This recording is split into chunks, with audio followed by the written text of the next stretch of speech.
The South African Lippizaners ventured to the beautiful Bredasdorp Park for the very first time to perform at the legendary NAMPO Cape. NAMPO has been around for a long time and we've had horses always, but today was our first day that we brought in the South African Lippizaners and the absolute cornerstone of what we're doing here right now. And we're all bursting with pride to have them for the first time in Bredasdorp in the Overberg. So that's our massive draw card, but obviously we've got such talent around.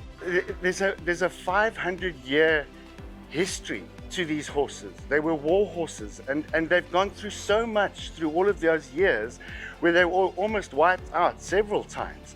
And they needed to be hidden away from the Germans and then from the Russians. And you know, in the world right now, as I understand it, there are only 2 riding schools for the Lippizaners, and that is in Vienna in Austria and then here in South Africa.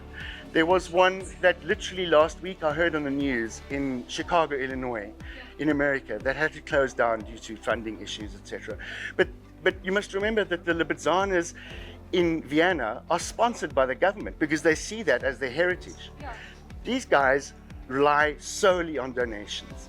And people that understand that this is part of our 70-year heritage now in South Africa already that needs to be looked after and supported.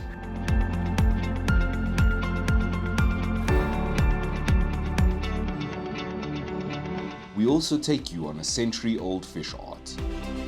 It's called gyutaku. It comes from Japan. Gyu is fish and taku is rubbing. So it basically was originally a way for the fishermen to prove what they'd caught. They've got their chap or their hanku, which is the red stamp. And then it would show you, I've caught this many fish, they were this big, you need to give me this amount of money. And that is how it started, and now it's kind of a decorative art form. Yeah. And in South Africa, I use it as a way to pay homage to our national heritage, our beautiful fish, our beautiful coastline, and a lot of conservation comes into it as well. Essentially, you use the fish or the octopus's body, you lay it down. The key with gyutaku is to make it as natural as possible. You show the fish in the best light, no damage. It mustn't be cleaned, it must be perfect. And you have secret or hidden threads that open the fins to make it look as alive as possible. And then you ink it, you put the paper down on top of it. A lot of people think, how do you get the fish onto the paper? Other way around. Yeah. Paper onto the fish, and you're literally taking a massage from the fish's body. So the fish is doing the work for you. You lift it up and that's your first impression. And then you can see how, like with the galjoen, it goes dark, first impression. I don't re-ink, I just spritz water and then you get the lighter impression. So you build, yeah, that's the same fish. Like with the pinkies here, I don't know if you can see with the reflection, it's you build up your layers. So I do huge shoals where I build up the layers and then I do double layers. So you want that feeling of being underwater, the tranquility, the peacefulness, yes, that amazingness that comes with being in touch with nature.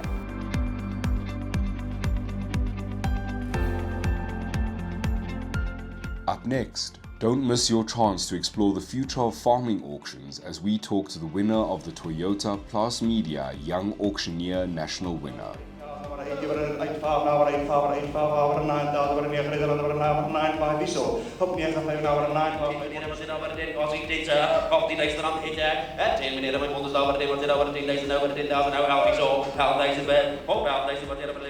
Good day and welcome to Agri TV. My name is Vincent Pike. I am the young champion of Toyota's SA 2023 auctioneering competition, and it's a big privilege to stand in front of you today. I am from the Free State, out of Ladybrand.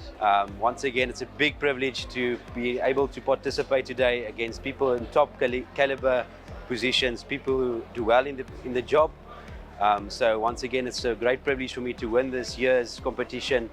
I know the way forward wouldn't be easy in any way, so I'm going to use this as a challenge further, and I'd like to see what happens. I definitely would say that if I had the opportunity to do it again, I know that I might have done a few things different, but I'm glad to say that I ended up on top this year. 2000 once twice. The reason that we host the auctioneer competition is so that young and aspiring auctioneers can have the opportunity to just get a foot in the door. The reason that we target young auctioneers below the age of 35 is that these are the guys who will have to carry the industry forward. This year, we had 8 finalists compete here at NAMPO Cape from 4 regional rounds that was hosted right across the country. These regional rounds included the Marlow OVK Farmers Day in Cradock, Bloem Show, Royal Show and Kragdag in Gauteng. Thanks to Toyota SA, Vincent Pike, the 2023 Toyota SA National Young Auctioneer, will have the opportunity to go and compete at the Calgary Stampede International Livestock Auctioneer Competition in Canada. As the winner this year, I have the opportunity to go to Canada. Trustfully, I'm going to go do my best and I'll come back with a cup. So thank you for your support and thanks once again. Fair warning, no more. Sold your way. Up next, we speak to Cape Agulhas Executive Mayor about the NAMPO Cape tourists. We speak to Agricultural Research Council. GPS don't just give you directions, but can save a farmer money, time, and cut wastage.